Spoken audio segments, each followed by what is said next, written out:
Halo semuanya, selamat datang di ulasan kita kali ini. Seneng banget rasanya bisa nemenin teman-teman yang lagi semangat-semangatnya belajar. Hari ini kita bakal bongkar satu topik tajwid yang jujur aja menarik banget.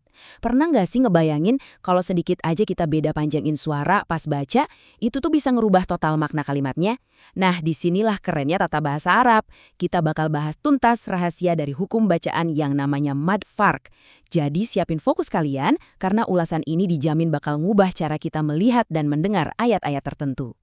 Oke, kita mulai dari satu pertanyaan simpel dulu nih. Gimana coba caranya kita bedain kalimat tanya sama pernyataan biasa di dalam Al-Quran? Kalau di bahasa Indonesia kan gampang ya, kita tinggal naikin nada suara di akhir kalimat. Tapi kalau di Al-Quran itu ada mekanismenya sendiri loh. Bayangin aja kalau kita nggak ngerti aturannya, kita bisa dengan gampang lewatin sebuah pertanyaan besar dan malah ngiranya itu cuma pernyataan biasa. Nah, biar runut, ini dia yang bakal kita bahas hari ini.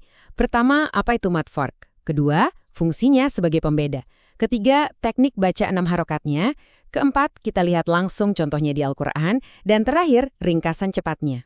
Langsung aja kita masuk ke bagian pertama. Apa sih sebenarnya mad farq itu?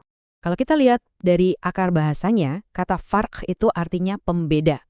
Dan ini bukan cuma sekedar nama tempelan ya, ini beneran identitas utamanya. Mad farq itu hadir kayak sang pembeda absolut, biar kita yang dengerin bacaannya nggak tersesat dalam maknanya. Tapi tunggu dulu, dia juga punya nama alias nih. Sering juga disebut sebagai mad istifham. Kenapa? Karena istifham itu sendiri artinya pertanyaan. Jadi kalau kalian dengar kata mad istifham, otak kita otomatis harus nangkep sinyal. Oh, bakal ada kalimat tanya nih di sini. Terus, secara struktur gimana tuh kejadiannya? Simpel banget. Aturan ini butuh dua hal. Ada mad badal yang ketemu atau langsung nabrak huruf yang bertasydid. Nah, pas dua elemen ini ketemu, boom, langsung jadilah yang namanya hukum mad farq. Jadi, mangsa matematis itu rumusnya. Lanjut ke bagian kedua nih, fungsi pembeda kalimat tanyanya. Disinilah alasan kenapa hukum ini krusial banget. Tujuan utamanya itu buat ngasih tahu kita kalau huruf hamzah di awal kata tersebut adalah hamzah istifham, yang artinya apakah? Tanpa dipanjangin, pendengar bakal salah paham dan mikir itu kalimat berita biasa.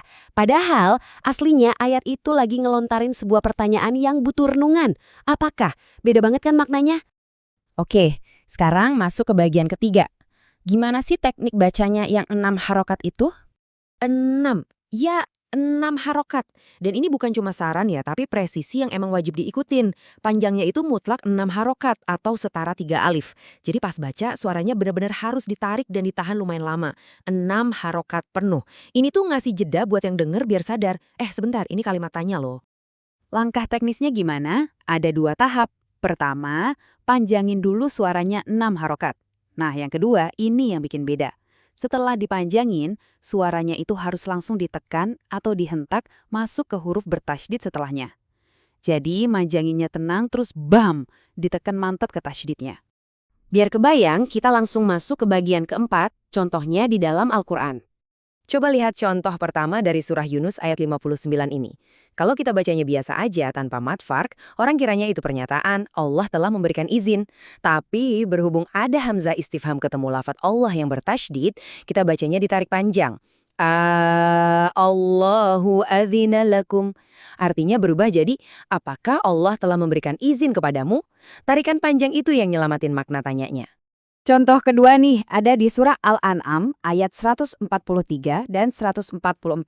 Bacanya, adzakaraini harroma. Sama kayak tadi, kita panjangin terus ditekan ke huruf dal yang bertasydid, makna utuhnya langsung dapat. Apakah dua yang jantan yang diharamkan? Ini pertanyaan retoris yang kuat banget maknanya. Contoh terakhir buat ulasan kita hari ini dari surah Al-Namal ayat 59. A'allahu khairun amma yushrikun. Yang artinya, apakah Allah yang lebih baik ataukah apa yang mereka persekutukan? Oh ya, sebagai info aja nih, mad farq ini termasuk langka loh, karena syarat strukturalnya sangat spesifik. Hukum ini cuma muncul di beberapa tempat khusus aja di Al-Quran, termasuk 3 contoh ini. Makanya eksklusif banget. Bagian kelima, yuk kita bikin ringkasan cepatnya biar nggak lupa. Nah, merujuk pada catatan dari Imam Shodiq Prayogo, kita kunci 4 poin utamanya. Sebabnya, karena mad badal ketemu huruf bertasydid. Fungsinya buat bedain kalimat tanya apakah. Nama lainnya mat istifham. Dan panjang bacaannya wajib mutlak 6 harakat. Rangkuman ini benar-benar ngerangkum cantiknya ilmu tajwid kita. Dari semua penjelasan tadi, ini bawa kita ke satu renungan menarik. Mengingat maknanya bisa melenceng jauh banget dari pernyataan, jadi sebuah pertanyaan, coba deh sesekali kita tanya ke diri sendiri.